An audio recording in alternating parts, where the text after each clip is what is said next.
आज का हमारा टॉपिक है स्टिच की हुई कुर्ती से मेजरमेंट लेना और सेम मेजरमेंट से फैब्रिक कटिंग करना। अब जो मेजरमेंट हमने लिया है सेम मेजरमेंट से मार्किंग करेंगे।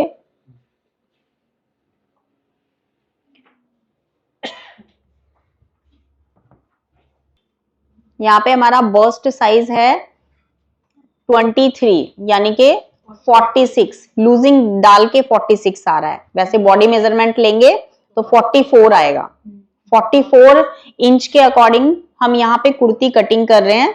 44 के अकॉर्डिंग आपको अपना वेस्ट लेंथ लेना है, हिप लेंथ लेना है। सबसे पहले स्टार्टिंग में मार्क करेंगे, उसके बाद शोल्डर डाउन करेंगे। नॉर्मल ही बना रहे हैं, हाफ इंच ही कर लेंगे। फिर आपको आर्मोल लेना है, उसके बाद एपेक्स पॉइंट लेना है, उसके बाद आपको वेस्ट लेंथ लेना है। 15 से 15.5 लेंगे, हैवी साइज है। और यहाँ पे 21 एंड 22 में स्ट्रेट लाइन मैक्सिमम आपका 22 होता है, उससे ज्यादा नहीं लेना होता क्योंकि ये 22 लास्ट है।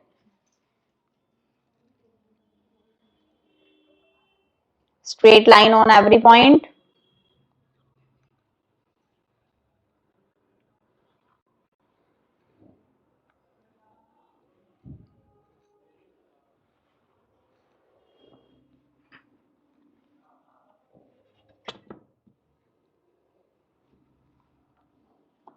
अपर बस्ट हमारे पास नहीं है,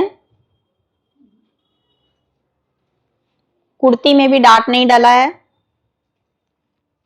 जो भी साइज है वो एग्जैक्ट लेना है। जैसे यहाँ पे 23 डिवाइडेड बाय 2 करना है तो यहाँ पे आ जाएगा आपका 11.5। सेम आपको 2.5 इंच नीचे लेना है, same size. Waist 10.5, hip size है 50, 12.5। नीचे वाली लाइन पे भी 12.5 लेंगे।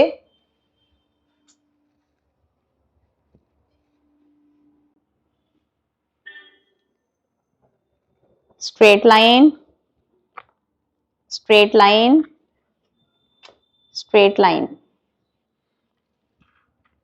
अपने पास स्केल और चौक दोनों चीजें रखा करो। अब आपको रखा करो मतलब रख लो अभी।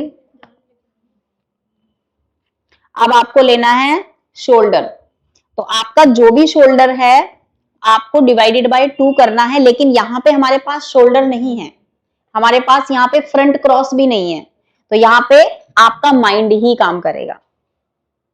अब एक ऐसी स्टेज आ गई है जिसमें आपको थोड़ा सा अपनी तरफ से भी ऐड करना पड़ेगा, और उस ऐड ऑन करने के लिए आपको थोड़ा सा तो नॉलेज होना चाहिए कि हमारा साइज के अकॉर्डिंग कितना आना चाहिए। ऐसा भी ना हो कि 44 साइज है और आप 36 साइज के अकॉर्डिंग काम कर रहे हो। 44 साइज है तो आप 42 के अकॉर्डिंग कर सकते हो, 46 के अकॉर्डिंग कर सकते हो। एक पॉइंट उससे कम, एक पॉइंट उससे ज्यादा, बट उससे ज्यादा नहीं कर सकते। बाकी थोड़ा सा आपको अपनी कुर्ती के मेजरमेंट के ऊपर भी ध्यान देना है कि जो भी आपका कुर्ती मेजरमेंट है वो आपका बिल्कुल परफेक्ट होना चाहिए। जो आप यहाँ पे अंदाजे से काम कर रहे हो, यहाँ पे एग्जैक्ट कुछ नहीं होगा, सिर्फ अंदाजा ही काम करेगा। और अंदाजा भी वो कि जो आपने कुर्ती का मेजरमेंट लिया है उससे ज्यादा अच्छी फिटिंग आपकी इस कुर्ती की आनी चाहिए जिससे आपने मेजरमेंट लिया। तो मतलब आपका अंदाजा भी इतना परफेक्ट होना चाहिए।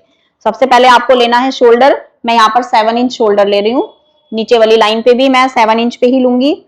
उसके बाद दोनों पॉइंट को स्ट्रेट लाइन से नहीं मिलाऊंगी, सिर्फ इसका सेंटर पॉइंट लूंगी। 7 इंच का सेंटर पॉइंट होगा 3.5 इंच। अब इस पॉइंट से हमें फ्रंट क्रॉस भी लेना है और बैक क्रॉस भी लेना है। 46 है हमारा साइज, तो 13.5 इंच हमारा फ्रंट क्रॉस रहेगा। अगर 44 या 46 है, 13.5 इंच हमारा फ्रंट क्रॉस होना ही चाहिए, उससे कम नहीं होना चाहिए। और 14 इंच मैक्सिमम, ज्यादा से ज्यादा 14 और कम से कम 13.5, इन दोनों मेजरमेंट के बीच में आपका साइज होना चाहिए। अगर आपका बस्ट साइज है 46 या 44, अभी हम 44 के अकॉर्डिंग कर रहे हैं, तो यहाँ पे हमारा 7.7 इंच ले लेते हैं। 7 इंच फ्रंट क्रॉस और बैक क्रॉस लेंगे 7.75। तो आपको फ्रंट क्रॉस और बैक क्रॉस दोनों मिल गया है। इसके बाद आपको दोनों पॉइंट को स्ट्रेट लाइन से मिलाना है। यहां पे भी आपको स्ट्रेट लाइन बनाना है, एक स्ट्रेट लाइन आपको बैक क्रॉस के लिए लेना है, ऐसे मिलाएंगे। जब भी आप किसी भी हेल्दी पर्सन का बनाते हैं तो या तो आपको शोल्डर ज्यादा लेना है या फिर बैक क्रॉस का मार्किंग करने के बाद ऐसे क्रॉस में मिला देना है। आपके पास यहाँ पे दो ऑप्शन है, या तो आप ये वाला पॉइंट ऐसे लें क्रॉस में करें, या फिर आप इसको ऐसे सीधा मिलाएं। सीधा मिलाएंगे, ऐसे डॉट डॉट करके कर देती हूँ। अगर मैं इसको ऐसे सीधा मिला रही हूं पूरा लाइन ऐसे, तो आपको बैक पार्ट में शोल्डर ज्यादा लेना पड़ेगा। फ्रंट पार्ट में शोल्डर 7, बैक पार्ट में शोल्डर ज्यादा। ठीक है, इससे ये नहीं है कि बैक क्रॉस बहुत कम है, फ्रंट क्रॉस बहुत ज्यादा है, डजंट मैटर। ठीक है, अगर ऐसी कंडीशन, अब आपके पास दो कंडीशन है, या तो आप यहां पे मार्क करें, यहां पे मार्क करेंगे तो फ्रंट और बैक पार्ट में आपको नेक विड्थ सेम लेना है। लेकिन अगर आप फ्रंट यहां पे कटिंग करेंगे, बैक यहां पे कटिंग करेंगे, तो आपको फ्रंट वाले पार्ट में नेक विड्थ कम, बैक पार्ट में ज्यादा, जो हमने सबसे पहले वाली कुर्ती में किया था, ऑरेंज वाली में, जिसका फाइनल लुक मैंने आपको, वीडियो मिल गया सबको? ऐड करवाओ अभी रिसेप्शन। ठीक है, जो शोल्डर डाउन, मार्जिन ले लेंगे,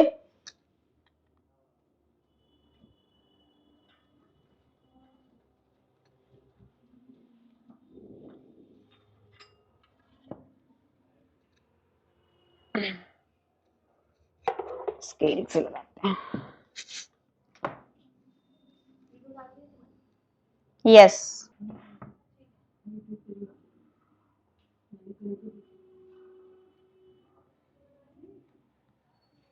फ्रेंच कर्व स्केल लेंगे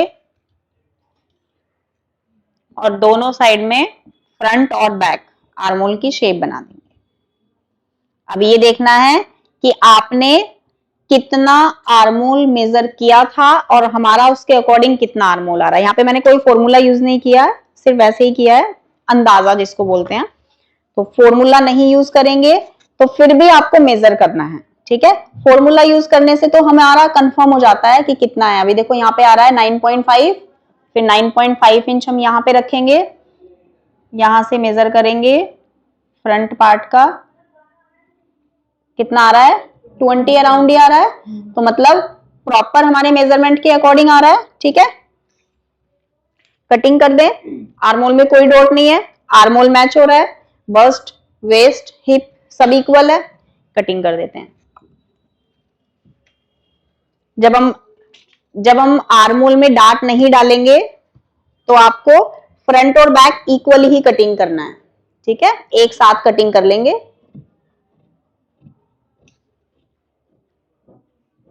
एक इधर खड़ा होना चाहिए बंदे को। जगह बनाया करो, सुबह आके ना ये सेटलमेंट किया करो, ताकि इधर से मुझे कटिंग नहीं होता ना, हाथ मेरा ऐसे घूमता नहीं है। इतना फ्लेक्सिबल कहाँ है।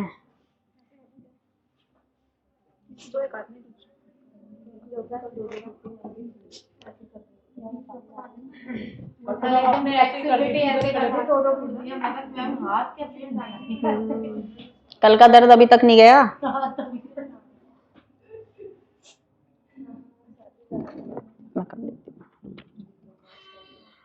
हमेशा मेजरमेंट लेने के बाद, कटिंग करने के बाद आपको देखो आर्मोल ऐसे कटिंग करना है। यहाँ पे मेरा सीजर देखो और मेरा मार्किंग देखो, ऐसे करना है, इसको लैमे लेके जाना है ऐसे।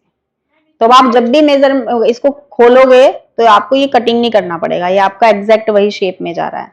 बस आपको सेंटर पे कट लगा के सिर्फ बैक पार्ट और फ्रंट पार्ट में यहाँ पे कट लगाना है, हिप पॉइंट पे, वेस्ट पॉइंट पे लगाना है।